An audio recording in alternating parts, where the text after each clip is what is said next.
આપણે સામાન્ય રીતે જોતા હોઈએ છીએ કે રાત્રે રેલવે સ્ટેશન પર ઘણા લોકો સૂતા હોય છે. આ બધા સૂતા હોય છે, કોકને શું સવારના કરવાનું છે એ આપણને ખબર નથી. પણ રાતની ટ્રેન માટે આપણે જ્યારે પ્લેટફોર્મ પર જઈએ તો ઘણી જગ્યાએ જુદા જુદા લોકો જુદી જુદી જગ્યાએ સૂતા હોય છે. આ સૂતેલા વ્યક્તિઓના લક્ષણો આપણને ખબર હોતા નથી, કારણ કે એ સૂતેલા છે. કારણ કે ઊંઘમાં બધા જ લક્ષણો અદૃશ્ય થઈ જાય છે. ઊંઘ એ લક્ષણો વિનાની સ્થિતિ છે. પણ એ જે સૂતેલા વ્યક્તિઓ સવારે જાગે છે ત્યારે એમના લક્ષણો દેખાય છે. જાગે ત્યારે જાગવાની સ્થિતિ થાય એટલે લક્ષણો દેખાવાની શરૂઆત થાય. આ સૂતેલામાંથી કોઈ વ્યક્તિ સવારની વહેલી પોતાની ટ્રેન પકડી બીજા ગામ જાય છે. કેટલાક વ્યક્તિઓ આમાંથી પ્લેટફોર્મ પર જ નોકરી કરતા હોય છે, એટલે જે ચાની કીટલી કે એવું ચલાવતા હોય એ પાછી ચાલુ કરે છે. કેટલાક વ્યક્તિઓ સવારે ઉઠી એ જે સૂતેલામાંથી ઉઠીને ભીખ માગવા જાય છે.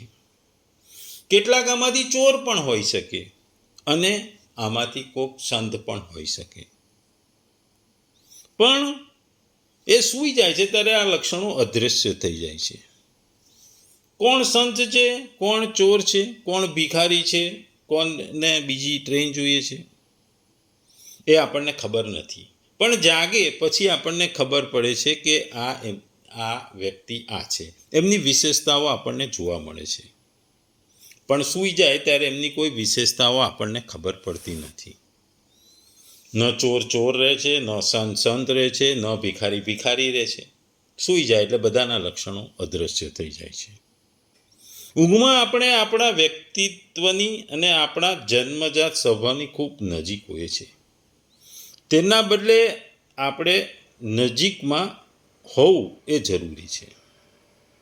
એટલે ઊંઘમાં આપણે આપણી વ્યક્તિત્વની વસ્તુઓ ગુમાવી દઈએ છીએ. જાગે ત્યારે આપણી વસ્તુઓ વ્યક્તિત્વની પ્રસિદ્ધિ થાય છે, વ્યક્તિત્વ જોવા મળે છે. એ જ વાત અહીં ભગવાન આ શ્લોકમાં આપણને કહેવા માગે છે. બાળક પણ જ્યારે રમકડામાંથી કંઈ બનાવે છે અને રાત્રે રમકડા મૂકતી વખતે ફરીથી એ રમકડાઓનું વિસર્જન એટલે સર્જેલી વસ્તુનું વિસર્જન કરે છે. ભગવદ્ ગીતાનો અધ્યાય 8મો શ્લોક 18મો. અવ્યક્તાત વ્યક્તત્ય સર્વા પ્રભવંતી અહમ આગમે રાત્રિ આગમે પ્રલિયંતે તત્ર એવમ અવ્યક્ત સજ્ઞકે. ગુજરાતીમાં જો આ શ્લોકને આપણે કહીએ તો બ્રહ્માના દિવસના આરંભકાળે બધા જીવો અવ્યક્ત દશામાંથી વ્યક્ત થાય છે, અને પછી જ્યારે બ્રહ્માની રાત પડે છે ત્યારે તે પુનઃ અવ્યક્ત દશાને પામે છે. બીજા શબ્દોમાં જો આ શ્લોકને આપણે કહીએ તો બધા ચરાચર જીવો બ્રહ્માનો દિવસ શરૂ થતાં અવ્યક્તથી અર્થાત બ્રહ્માના સૂક્ષ્મ શરીરથી ઉત્પન્ન થાય છે, અને બ્રહ્માની રાત્રિ શરૂ થતાં એ અવ્યક્ત નામના બ્રહ્માના સૂક્ષ્મ શરીરમાં લીન થઈ જાય છે. આપણે આગલા શ્લોકોમાં બ્રહ્માના કેટલા વર્ષો છે એ બધી વાંચ્યું, એ સાંભળ્યું. બ્રહ્માંડની અદ્ભુત્ય બ્રહ્માંડીય રમતમાં અસ્તિત્વ ધરાવતા વિવિધ લોક અને તેમની ગ્રહ પ્રણાલીઓમાં સર્જન, સંરક્ષણ અને વિલય એટલે કે સૃષ્ટિ, સ્થિતિ અને પ્રલયના ચક્રનું હંમેશા પુનરાવર્તન થયું છે. બ્રહ્માનો જે આપણે દિવસ કીધું એ આગલા શ્લોકમાં આપણે જોયું, જે એક કલ્પ સમાન છે. તેના અંતે મહર્લોક સુધીના લોકોની પ્રણાલી નષ્ટ થઈ જાય છે. તેને નૈમિત્તિક પ્રલય કહેવામાં આવે છે. શ્રીમદ ભાગવતમાં પણ કહેવામાં આવ્યું છે કે સુખદેવજી પરીક્ષિતને કહે છે કે જે પ્રમાણે એક શિશુ દિવસ દરમિયાન તેમના રમકડાઓમાંથી એક સંરચના તૈયાર કરે છે અને સૂતા પહેલાં તેને છૂટા પાડી દે છે, તે જ પ્રમાણે બ્રહ્મા જાગૃત થાય ત્યારે રોગ પ્રણાલીનું સર્જન તથા તેમાં જીવનની રચના કરે છે અને એમને નિંદ્રા પૂર્વે એને વેરવિખેર કરી નાખે છે. બ્રહ્માના જીવનના 100 વર્ષના અંતે સમગ્ર બ્રહ્માંડ વિલીન થઈ જાય છે. આ સમયે સમગ્ર માયિક સર્જન સંકેલાઈ જાય છે. પંચમહાભૂત પંચતંત્ર માત્રાઓમાં વિલીન થઈ જાય છે. પંચતંત્ર માત્રાઓ અહંકારમાં વિલીન થાય છે અને અહંકાર મહાનમાં વિલીન થઈ જાય છે અને મહાન પ્રકૃતિમાં વિલીન થઈ જાય છે. પ્રકૃતિ એ એક માયિક શક્તિ છે. માયાનું એ અતિ સૂક્ષ્મ સ્વરૂપ છે. માયા તેના મૂળભૂત સ્વરૂપે પરમાત્મામાં મહાવિષ્ણુના દેહમાં જઈને સ્થિત થઈ જાય છે.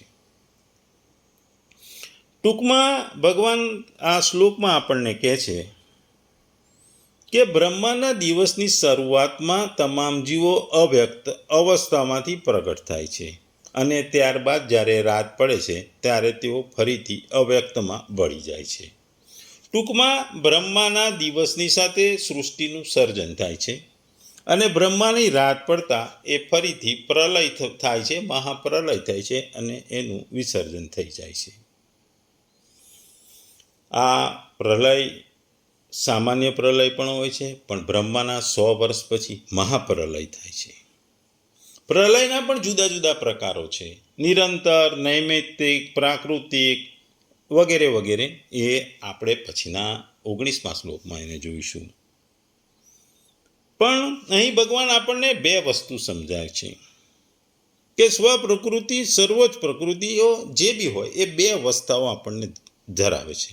એક એ અવ્યક્ત અવસ્થા છે, જ્યારે જે બીજ સ્વરૂપમાં હોય છે, નિંદ્રાધીન હોય છે અને પોતાનામાં સમાઈ જાય છે. અને બીજી પ્રગટની સ્થિતિ છે, જ્યારે તે સ્વરૂપ અને લક્ષણો લે છે. ખરેખર કોઈ પણ અભિવ્યક્તિ સ્વરૂપ અને લક્ષણો વિના હોઈ શકે નહીં. તેનું સ્વરૂપ, આકાર, રંગ અને વિશેષતા તો હોવી જોઈએ. ટૂંકમાં જો આપણે વિચારીએ તો પ્રકૃતિ કોઈ પણ વસ્તુ સ્વરૂપ વિનાની કે લક્ષણ વિનાની હોય નહીં, કારણ કે દરેકનું સ્વરૂપ હોય, એના લક્ષણ હોય. આપણે જોઈએ છે કે માણસો અલગ અલગ હોય છે, પણ દરેકના સ્વભાવ અલગ છે, રૂપ અલગ હોય છે, દેખાવ અલગ હોય છે. ને આપણામાં તો કહેવામાં આવ્યું છે કે કોઈના અંગૂઠા એટલે મીન્સ આંગળીના જે છાપ છે એ કોઈ 2 વ્યક્તિની સરખી હોય નહીં. એટલે દરેક વ્યક્તિના અલગ અલગ લક્ષણો હોય છે, અલગ અલગ સ્વરૂપ હોય છે. અહીં ભગવાન જે 16મા શ્લોકમાં ભગવાને કહ્યું હતું કે બ્રહ્મલોક સુધીના બધા લોકો પુનરાવર્તી છે. તે પુનરાવર્તી કેમ છે તેના ઉત્તરમાં જે ભગવાને 17મા અને 18મા શ્લોકમાં જણાવે છે કે ઊંચામાં ઊંચા બ્રહ્મલોકમાં બી કાળની અવધિ છે, કાળમાં સીમા છે. તે અવધિનું વિવેચન કરતાં ભગવાન બતાવે છે કે બ્રહ્મલોકની અવધિ ગમે તેટલી મોટી ના હોય, પરંતુ તે કાળના અંતર્ગત છે. એ નાશ પામે છે ને પામે છે. માત્ર ભગવાન આ કાળની અવધિમાં નથી. આ શ્લોકમાં ભગવાન એ જ સમજાવી રહ્યા છે કે કાળ દરેકનો આવે છે. અહીં બ્રહ્માના સાપેક્ષમાં ભગવાન કહે છે. ભગવાને અહીં કહે છે કે જે વસ્તુઓ ઇન્દ્રિયો વડે જાણી શકાય છે તેને વ્યક્તિ કહે છે.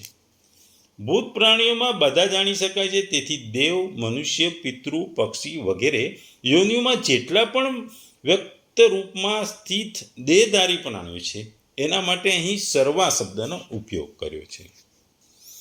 પ્રકૃતિનું જે સૂક્ષ્મ પરિણામ છે, જેને બ્રહ્માનું સૂક્ષ્મ શરીર પણ કહે છે, સ્થૂળ પંચમહાભૂતોના ઉત્પન્ન થયેલા પહેલાંની જે સ્થિતિ છે તે સૂક્ષ્મ અપરા પ્રકૃતિને અહીં અવ્યક્ત તરીકે બતાવવામાં આવી છે કે જે વ્યક્ત થતી નથી.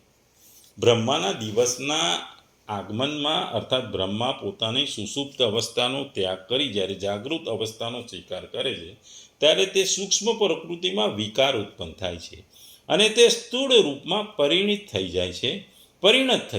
તેમજ સ્થૂળ રૂપમાં પરિણત પ્રકૃતિની સાથે સાથે બધા પ્રાણીઓ પોતાના કર્મો અનુસાર જુદા જુદા રૂપોમાં ઉત્પન્ન થાય છે. એ ટૂંકમાં અવ્યક્તમાંથી વ્યક્ત થવું એ આ વસ્તુ અહીં ભગવાન કહે છે. જ્યારે 1000 દિવ્ય યુગો જ્યારે પૂરા થાય છે, જે ક્ષણે બ્રહ્મા જાગ્રત અવસ્થાને ત્યજી દે છે, છોડી દે છે અને સુષુપ્ત અવસ્થાને સ્વીકાર કરે છે, તે પ્રથમ ક્ષણને બ્રહ્માની રાત્રિનો આગમ કહેવામાં આવે છે. વ્યક્તમાંથી અવ્યક્ત તરફ જવાની વાત. જે સમયે સ્થૂળ રૂપમાં પરિણત પ્રકૃતિ સૂક્ષ્મ અવસ્થાને પ્રાપ્ત કરી લે છે અને બધા જ દેહધારી પ્રાણીઓ ભિન્ન ભિન્ન સ્થૂળ શરીરોથી રહિત થઈ પ્રકૃતિઓની સૂક્ષ્મ અવસ્થામાં પહોંચી જાય છે, સ્થિત થઈ જાય છે, એને અવ્યક્તમાંથી વ્યક્ત અવ્યક્તિમાં બધા જ વ્યક્તિઓનું લય થવું કહે છે. આત્મા અજન્મા અને અવિનાશી છે. તેની ખરેખર તો તેની ઉત્પત્તિ અને લય હોતા નથી.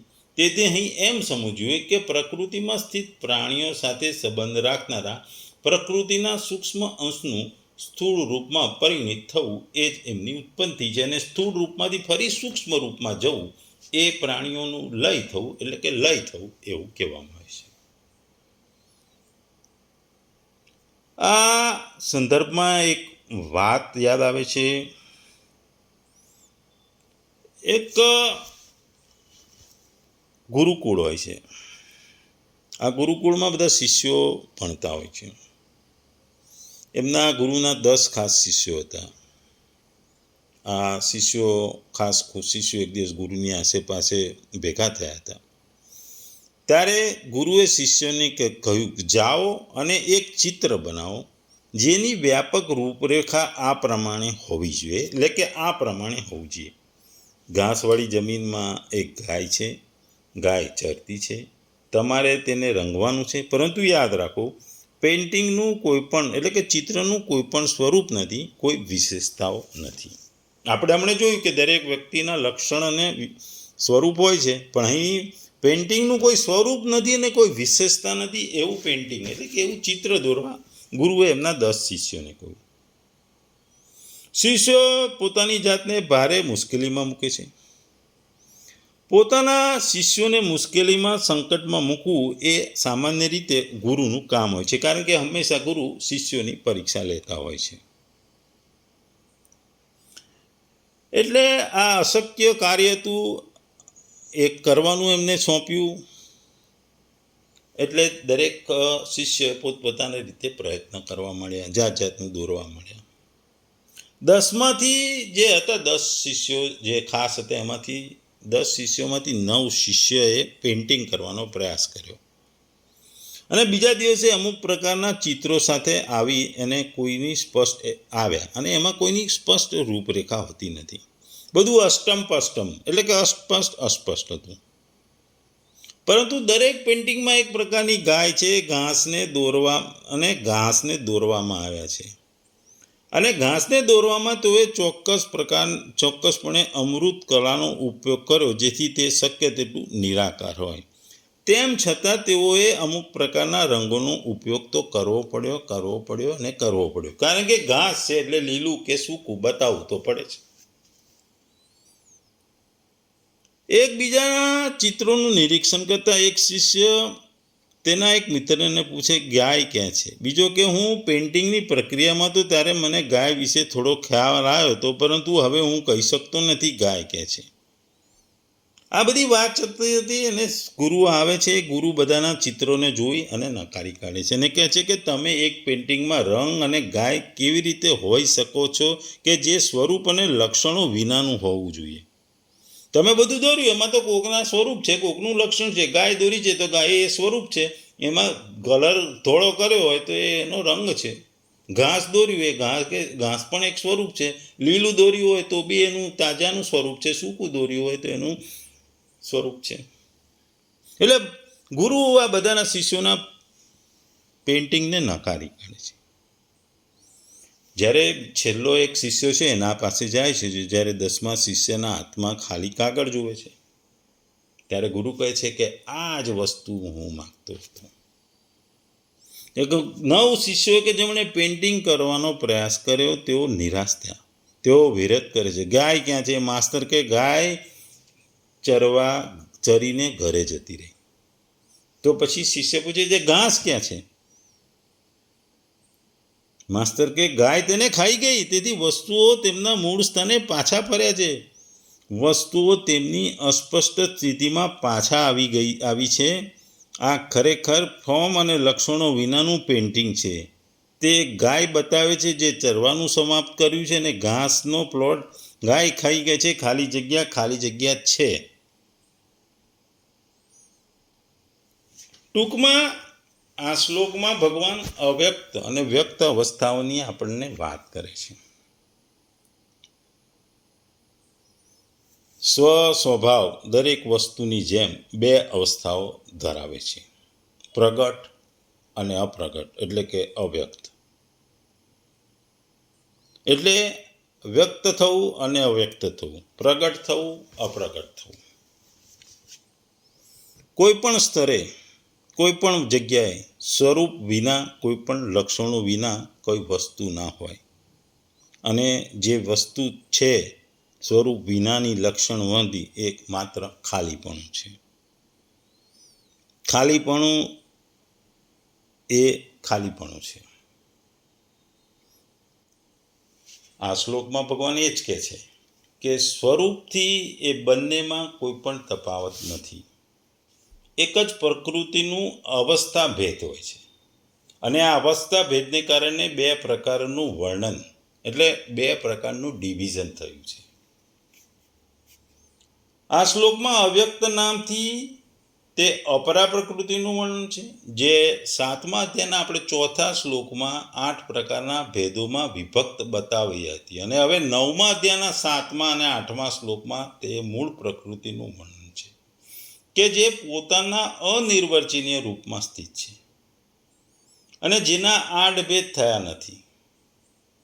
ટૂંકમાં શ્લોકમાં ભગવાન આપણને બે વસ્તુ સમજાવે છે કે પ્રકૃતિનું સ્વરૂપે હોય અને લક્ષણ હોય, અને આ બે વસ્તુ ના હોય એ ખાલીપણું હોય. આપણે ઘણી વખત એકલા હોઈએ ત્યારે આપણે કહેતા હોય ખાલીપણું લાગે છે. એ ખાલીપણું ને આ ખાલીપણુંનો ઘણો ભેદ છે. પણ ખાલીપણું એ બહુ અસત વસ્તુ છે. ટૂંકમાં અહીંયા આ શ્લોકમાં ભગવાન કહે છે કે સઘળા પ્રાણીઓના જેટલા પણ શરીરો છે તેમને અહીં વ્યક્ત તરીકે વાપર્યું છે. જે 14મા અધ્યાયના 4થા શ્લોકમાં મૂર્તય કહેવામાં આવ્યા છે. જેવી રીતે જીવકૃત સૃષ્ટિ, અર્થાત હું અને મારાપણાને લીધે જીવની જે સૃષ્ટિ છે, જીવના નિંદ્રામાંથી જાગૃત થતાં તે સૃષ્ટિ જીવથી જ પેદા થાય છે અને નિંદ્રા આવી જતાં સૃષ્ટિ જીવમાં લીન થઈ જાય છે. એવી જ રીતે આ સ્થૂળ સમષ્ટિ સૃષ્ટિ દેખાય છે તે પૂરેપૂરી બ્રહ્માજીના જાગતા તેમના સૂક્ષ્મ શરીરથી, અર્થાત પ્રકૃતિથી પેદા પણ થાય છે. અને બ્રહ્માજી સૂઈ જાય એટલે તેમના સૂક્ષ્મ શરીરમાં જ લીન થઈ જાય છે. એટલે એનો મતલબ એ છે કે બ્રહ્માજીના જાગતા તો સર્ગ થાય છે અને બ્રહ્માજીના સૂતા પ્રલય થાય છે. સર્ગ અને પ્રલય એ બ્રહ્માજીના જાગવા અને સૂવા સાથે સંકળાયેલા છે.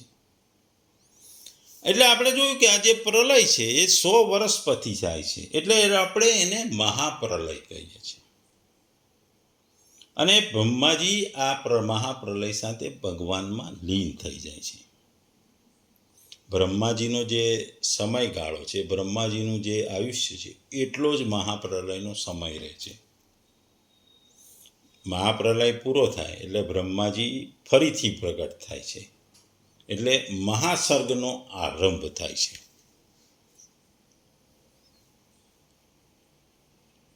એટલે ટૂંકમાં આ શ્લોકમાં બે વસ્તુ જાણવા જેવી છે. વસ્તુના લક્ષણો હોય છે, સ્વરૂપ હોય છે. એ સ્વરૂપ દેખાય અને ના દેખાય, અવ્યક્ત થાય અને વ્યક્ત થાય, એ બે વસ્તુનું મહત્વ છે. બ્રહ્માજીના જીવન દિવસ અને રાત્રિ સાથે આ સમગ્ર જગતનું વ્યક્ત અને અવ્યક્ત થવું સંકળાયેલું છે. આપણા પણ રોજિંદા જીવનમાં વ્યક્ત અને અવ્યક્ત વસ્તુનું બહુ મહત્વ છે. કોઈ પણ વસ્તુનું વ્યક્ત અને અવ્યક્ત બે વસ્તુ હોય છે. ઘરમાં શાંત રહેતો વ્યક્તિ બહાર ઘણું ધમાચકડી એવું કરી શકતો હોય છે. એનું વ્યક્તિત્વ બહાર ખીલતું હોય છે, ઘરમાં એ અવ્યક્ત હોય છે. રાત્રે આપણે સૂઈ જઈએ એટલે આપણે બધું ભૂલી જઈએ, મગજમાંથી આપણે ભૂલી જઈએ, સંસારને પણ ભૂલી જઈએ. આપણે એવા ઘોર નિંદ્રામાં જઈએ એટલે આપણને કશું યાદ ના આવે. ઊંઘી જઈએ એટલે બધું ભૂલી જઈએ, સંસારની મોહ માયા બધું ભૂલી જઈએ. દુનિયામાં આપણે ક્યાં છે એ પણ આપણને ખબર ના આવે, બધું ભૂલી જઈએ. અને ફરી સવારે ઉઠીએ એટલે પાછા સંસારમાં આવી જઈએ એટલે સંસાર યાદ આવે, એટલે સવારથી નોકરી ધંધો બધું યાદ આવી જાય. એટલે બ્રહ્માજીની રાત્રિમાં સૃષ્ટિ લીન થઈ જાય અને દિવસે પાછી ઉત્પન્ન થઈ જાય. એટલે વ્યક્ત અને અવ્યક્ત એ પણ બ્રહ્માજીના દિવસ અને રાત્રિ સાથે સંકળાયેલા છે. જિંદગીમાં હંમેશા વ્યક્ત અને વ્યક્ત વસ્તુ હોય છે. વ્યક્તિ એના લક્ષણો, એના સ્વરૂપ વગર પ્રગટ દેખાતો નથી કે સમજાતો નથી. તળાવમાં રહેલું પાણી શાંત હોય છે, પણ જ્યારે એ જ્યારે નદીમાં પૂરના સ્વરૂપમાં વહે છે કે સમુદ્રના તોફાનના રૂપમાં વહે છે, ત્યારે એની રૌદ્રતાનો આપણને અનુભવ થાય છે. એ એના લક્ષણો પ્રદર્શિત કરે છે, એનું વ્યક્તિત્વ બહાર આવે છે. એટલે આપણામાં કહેવત છે, શાંત પાણી ઊંડા હોય છે. વસ્તુ શાંત હોય, અવ્યક્ત હોય ત્યારે આપણે એની ગહેરાઈને ખ્યાલ આવતો નથી, આપણે એની ગહેરાઈ જાણી શકતા નથી. એ જ વસ્તુ આ શ્લોકમાં ભગવાન કહે છે.